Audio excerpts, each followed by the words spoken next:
Welcome to HIV Hope and Charity, a podcast series brought to you by TVPS, a charity that supported HIV positive people since 1985. I'm Sarah. And I'm Jess, and we work for TVPS, and our aim is to get as many people as possible HIV educated. If you enjoy our podcast, please like, rate and subscribe wherever you listen to your podcasts.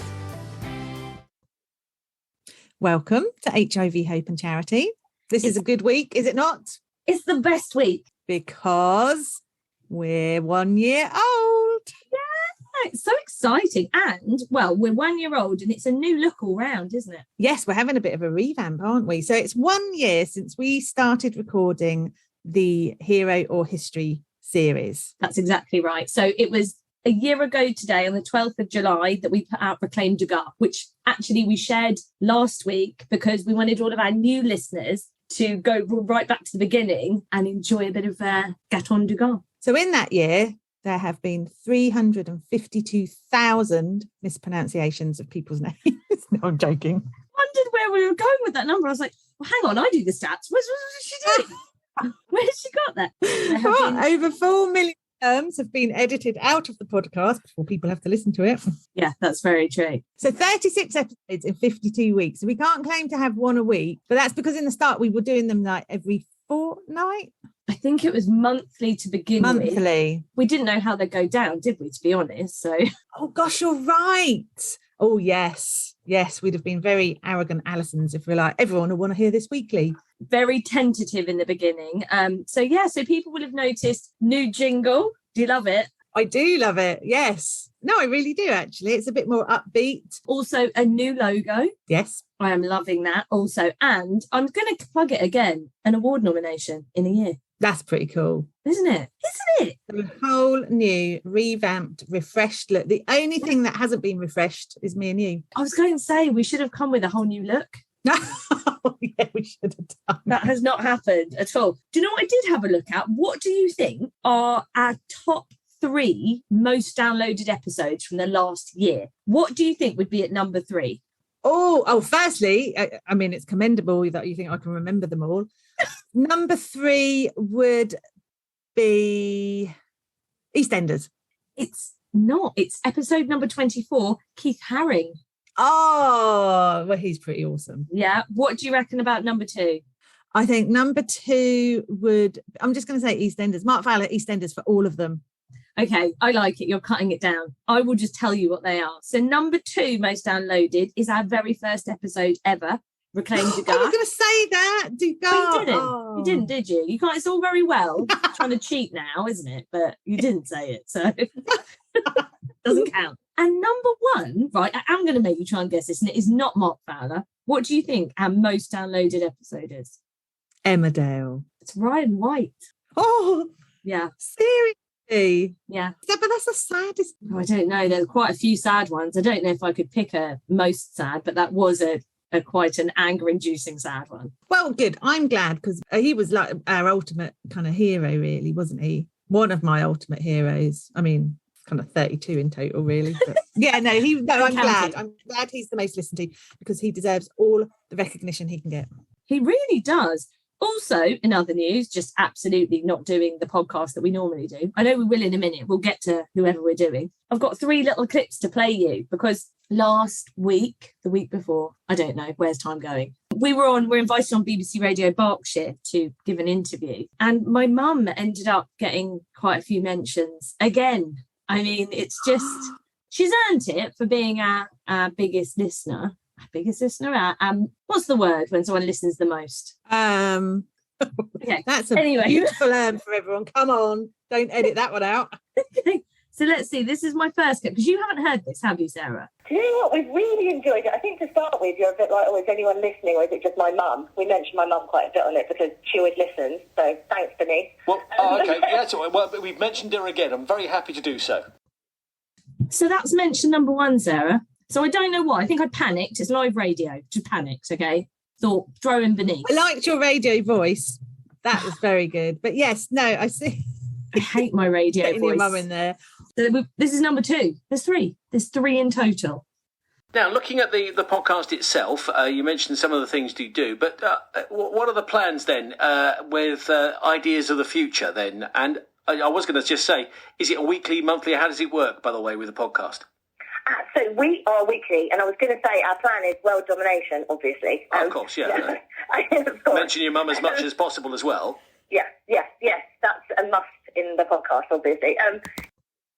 You got my number? I don't know when you were going to share this plan about world domination. Normally it's me saying TVPS should just not rule the world, support the world, because that's what we're really good at. But yeah, no, I like it. Let's be ambitious. I know, right? Okay. And then this is the last one, which took me kind of a bit by surprise. Excellent stuff. Jess, have a great one. Enjoy your next one. And in the meantime, love to your mum as well. Thank you very much indeed. Thank you so much. No problem. I love your mum already. That's Phil Kennedy, BBC Berkshire, sending all the love to Bunny.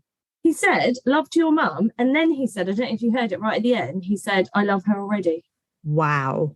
I'll let you proceed now. All Yeah. the excitement. I'm just too excited because it's a year anniversary. Oh, I know.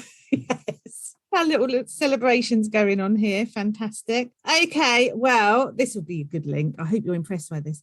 Speaking of world domination, we're looking at someone who dominated the world of music. Come on. Off the cuff, that was. The first person I thought of was Michael Jackson. I thought we cannot be featuring Michael Jackson. It's not Michael Jackson. Okay, no. We're looking this week at Annie Lennox, the lead singer of the Eurythmics' big 80s band and a hugely successful singer in her own right. But what has she got to do with HIV, Jessica Harding? To be honest, I don't know any of her story. That's why you're here, right? Exactly. That is why I'm here. And let me tell you, quite a lot to do with HIV. That is a technical term for someone who has dedicated themselves to a cause. It's like the highest degree of dedication. If I say not much, that's the lowest. That's how we're measuring this. I like it. Vague. So it's like us two. We have quite a lot to do with HIV. Can't get much higher praise than that. That's your new highest accolade. Oh, how times have changed. Remember when you wanted some sort of Hall of Fame and then you were, in the first few episodes, you like your favourite, most hero of heroes. It's just like, and now you're just going, well, you know. I think I also wanted a doctorate from our local university for my HIV knowledge. It's not materialised, is it? Not yet, right? Yet is the word. Anyway, Annie Lennox. I can't even speak now. I'm so excited. I do love Annie Lennox, don't you? I do. Yes, I've always liked her. I think she's quite outspoken and she's not afraid to voice her opinions. I like people like that. I meant her music. They weren't Frankie Goes to Hollywood, which, as you know, is my all-time favourite 80s band. So, yeah, Eurythmics were all right. Oh, I loved them. Loved that. Thorn in My Side. Oh, love that one. Really? You know when she talks at Okay. the start? You gave me such a bad time. Tried to hurt me. I love that. My gosh. And then It's like she's here. saxophone kicks in. Yeah, you're a bigger fan than I am. Yes. There was an angel one, wasn't there? There must be an angel. Yeah. That kind of twink. There are so many. Honestly, spend the rest of your day today going to listen to Annie Lennox's back catalogue because you won't be disappointed. But we all know that my favourite genre of 80s music is just gay men. Bronski Beat, Frankie Goes to Hollywood's being my top two. Really? Erasure, Oh, I do love Erasure. Boy George, Culture Club. Were you a fan of Calm Chameleon? Yes, I was fascinated with Boy George when I was younger. Absolutely fascinated. I just thought it was amazing that someone could look that good. Well, he still looks good, doesn't he? He does. Another very opinionated person Yeah. as well. So, yes. I'll let you carry on. Okay, so Annie Lennox, initial support for HIV community is in the form of a cover of Cole Porter's Every Time We Say Goodbye, and it appeared on the Cole Porter tribute album Red, Hot and Blue. We've talked about this in a previous episode. There was an organisation that pulled together artists to record songs to raise funds for HIV. So that was in our HIV in music episode, wasn't it? Yes. Perfect.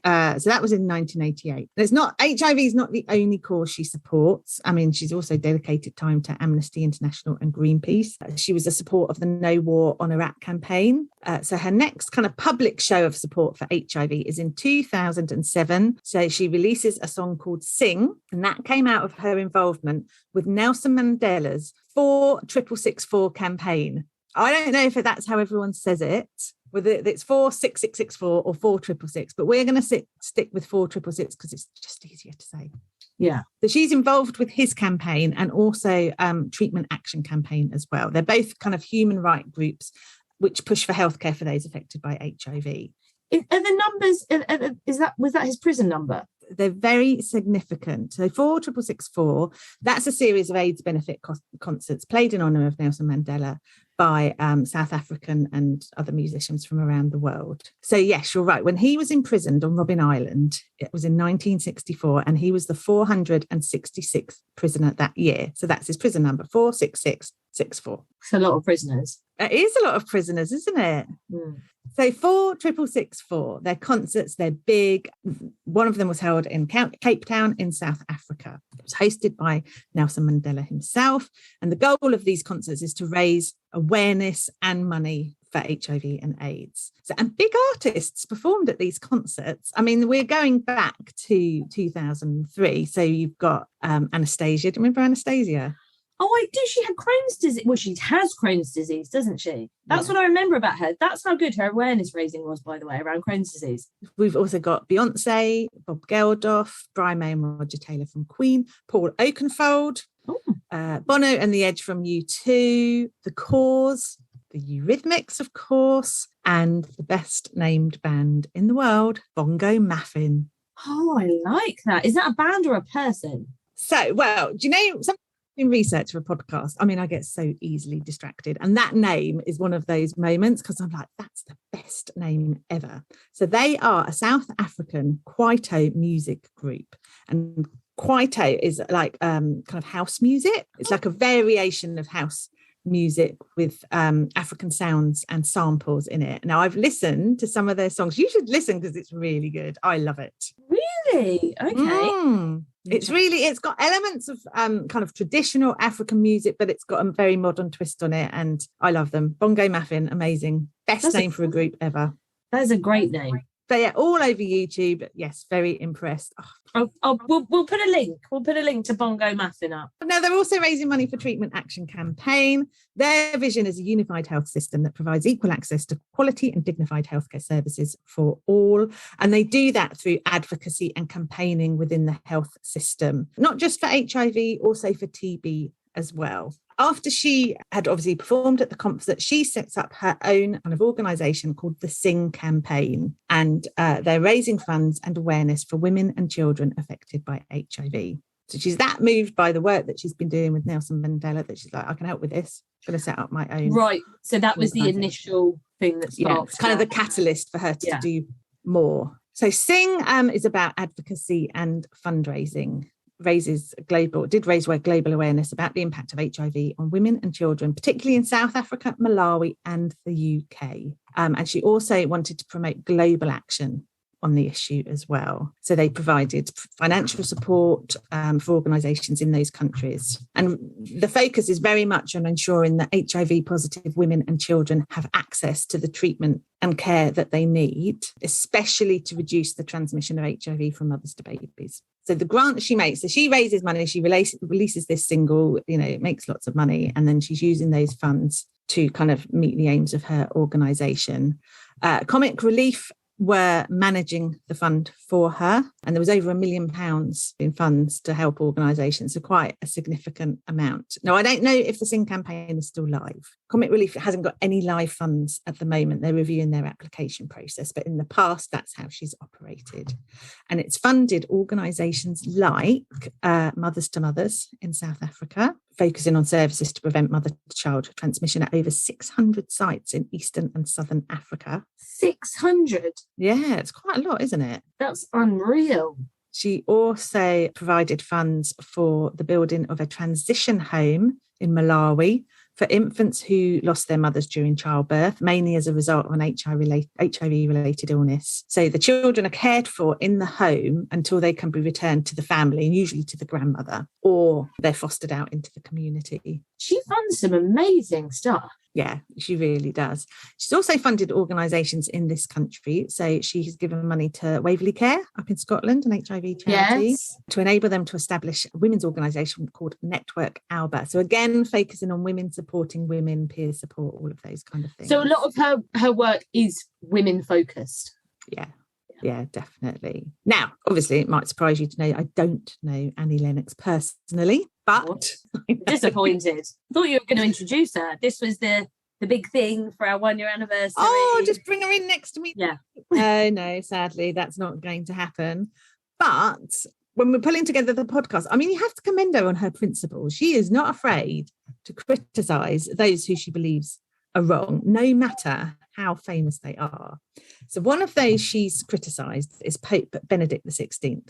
The Pope. He was the Pope in 2009, and he was very, very vocal about his opinions on condoms. I remember Basically, this. do you remember? Yeah. He was saying, just don't use them. Yeah.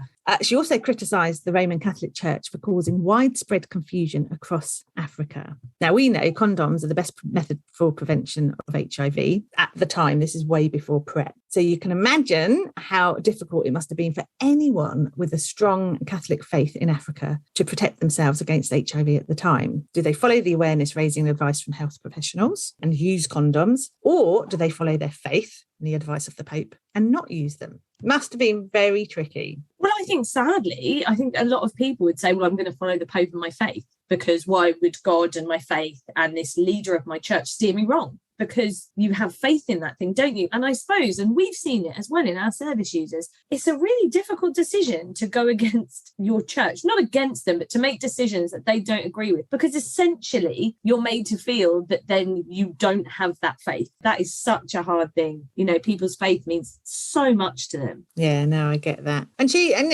fair play to her, because she's speaking out against it, saying you just shouldn't do this. She was also very critical of the press for prioritising celebrity culture and therefore keeping the AIDS pandemic off the front page. Wow. Fair play to her. Yeah. Now, to emphasise her point, she started wearing a T-shirt with the words HIV Positive across it. I remember this. Yes. She still wears them now, I think. So she was wearing them at high-profile events where she was likely to have a big audience. So American Idol, Comic Relief, those kind of things. There's a website called EW.com that said at the time, a lot of heads were turned last night when Annie Lennox showed up on Idol Gives Back. That's like it's like American Idol, but it's like a charity event thing. Okay.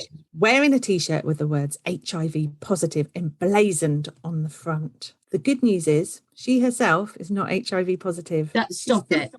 That's not what it says. Yes. So the good news is she herself, she's not HIV positive. She's simply showing solidarity with the millions of people who are. Who wrote that? With me, right? It's a bit like in Kids when Ruby's told she's clean, thereby implying anyone with HIV is dirty. It comes across as, thank God she hasn't got it, because it would be the end of the world if she did. Am I right? Or do you think differently? No, I agree. I absolutely agree. I find it offensive. I think it's awful. I think it's another example of how terribly HIV is represented in the media and how we hear these shock stories, or like you're saying, these stories of like, oh, well, don't worry, guys, because this person isn't. But like, what? We don't need to be saying that. And why are you so upset that she's wearing a T-shirt that says HIV positive?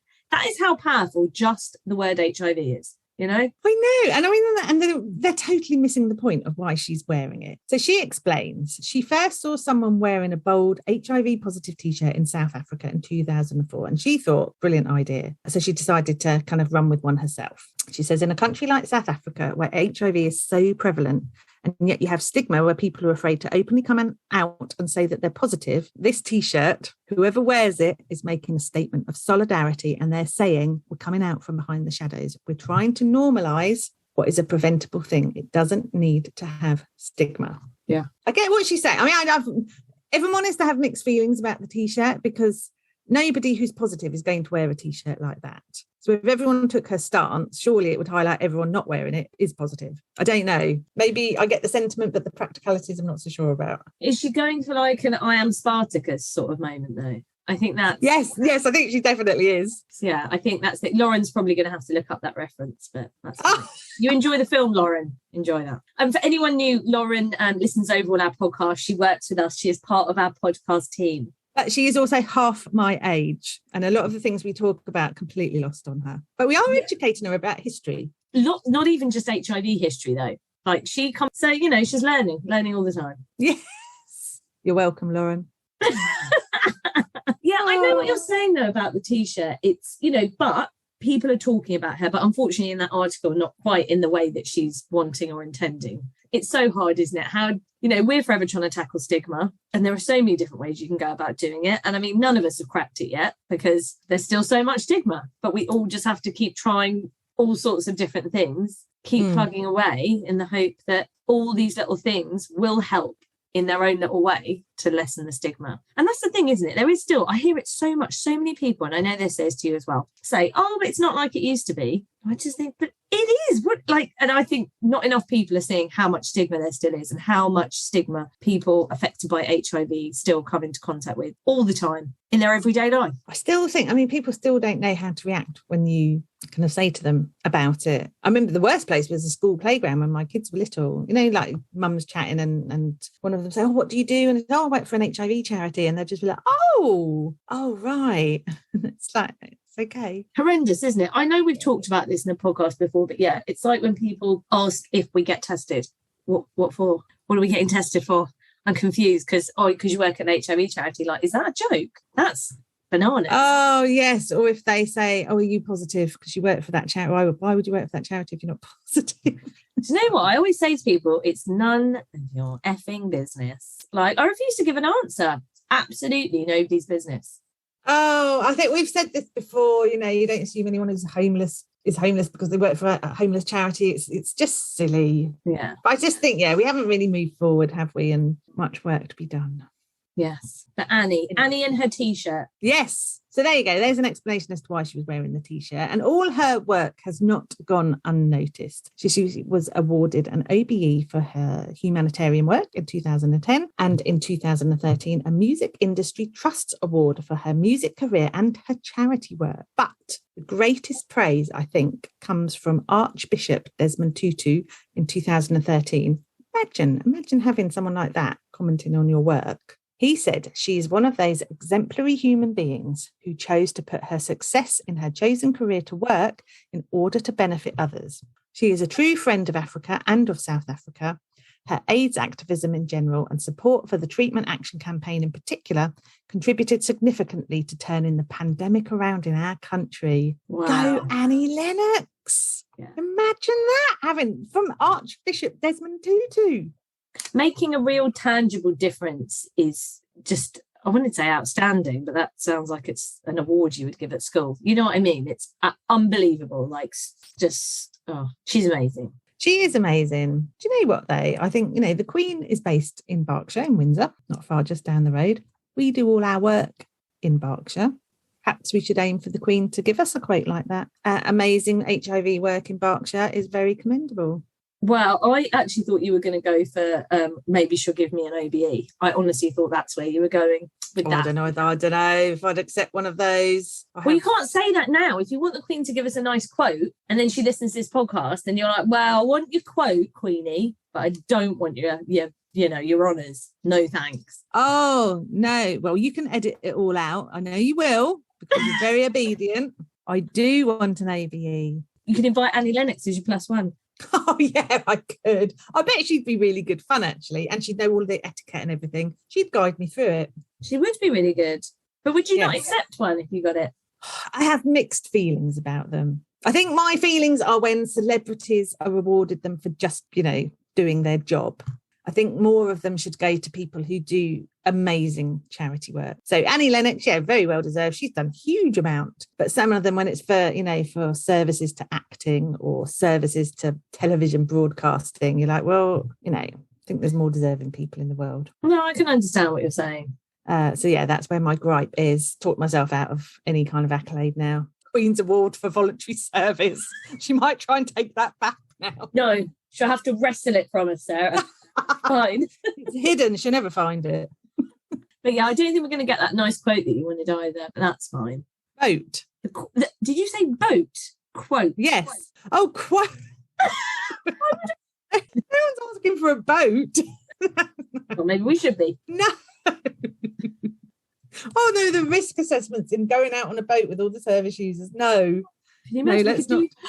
Testing on a boat. We could sail around up the Thames, You know, people would never know what we were up to. What, just grabbing people off the riverbank? No, we would arrange with them prior to going there. I'm not just going to kidnap people and then, you know, give them a finger prick test. It's not what I'm listening to. Oh, I see. You'd arrange appointments and then we'll pick you up by the willow tree on the left bank. Yeah, perfect. Step aboard. Come aboard. Isn't that what you say? Don't you say step aboard?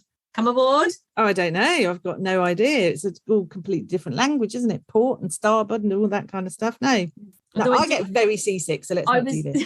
Get out of my head, because I was about to say the exact same thing. So, do you get seasick? So even like on like a pedalo? Yes, I've been seasick on a pedalo before. Okay, let's not use that as our mode of transport. The boat's out. Yeah, so no need to get us a boat. That's fine. Okay, I mean, there you go. Look, that is the end of our Annie Lennox podcast for this week. She is a true HIV hero. Got there in the end. She is wondrous. And are you going to go and listen to Annie Lennox music all afternoon? Because I am going to. Yes, I can do. Yes, I can definitely do that. It's not a task I'm giving you. It's not a job. It's not a work task like on the to-do list. Well, I can if you want me to, Jess. Like, just feel very pleasure. No, I'm not going to listen to her. I'm going to listen to Bongo Maffn. This is going out on a drop-in day when we're at the drop-in. So maybe we should introduce everyone to Bongo Maffn. Yeah, why not? They might like that. I think so. I think we should. Oh, and Sarah, tell them our exciting news. Sorry, I'm so excited today about our little summer season programme that we're going to have. Oh, gosh. Okay. Oh, right. Well, thanks for giving me notice for this. Not like we plan anything, clearly. Just going off on an awful tangent, no preparation. Okay, right. So over the summer, we're going to deviate from our kind of heroes or history podcast, and we're going to do a special true crime mini-series. Why true crime? Because Jess is obsessed with true crime podcasts. So we're going to look at people who have been prosecuted for recklessly or intentionally transmitting HIV. So that will make Jess very happy, and we're going to look at kind of what led them to do it, what the outcome was, and everything in between. I am so excited. I can't even tell you. As is Jimbo. I swear he understands what we're talking about. He's like, yes, mate, I'm happy too. It's always at the end of a podcast as well, isn't it? It's just like, how does he know? They're like scuttling around, the two of them now. I can hear Rita running about. They know the tone of our voices when we're wrapping it up. It's very bizarre. But anyhow, I'm really excited. As Sarah said, I am obsessed with true crime podcasts, as are many people. And I think it would just be really nice because I don't know tons about reckless transmission, and it's something we get asked about a lot. So that's very true, actually. We do. And we will look at it in greater depth because there's a lot more to it than I realised. Initially, we were just going to do 1 or 2 episodes, and now it's going to be 6. So, yeah, no, it's going to be great. I think Jimbo barks because he can sense the relief in my voice that we've got to the end of another episode without bleeping it up too much. Probably. I don't know what sets him off. Who knows? There's probably a pigeon in the back garden. He's got this new habit of going round and digging up all the squirrels' nuts, biting them and then just spitting them out again. So that's a delight, isn't it? So he's probably watching a squirrel from the conservatory right now. Bless him. I think that's kind of mean. I think he doesn't even eat the nuts. It's like he's just being really, he's just messing with them. Digs them up, crunches them, spits them out. So those squirrels will have no food this winter? Well, no, because Ben puts a bird feeder out and then the squirrels relentlessly break into it and steal all of the peanuts. So it's like Ben's providing a little squirrel food bank. Yes, which is actually supposed to be for the birds, but the squirrels, God, they are. Yes, of course, because all their nuts have been dug up by your dog. Well done, Ben. Right, thank you so much for today. Annie Lennox. You're very welcome. Very, very interesting. Thank you. Thank you for listening to HIV Hope and Charity. If you'd like to get in touch, email us at office@tvps.org.uk. And please keep sharing the podcast far and wide to help us get as many people as possible HIV educated.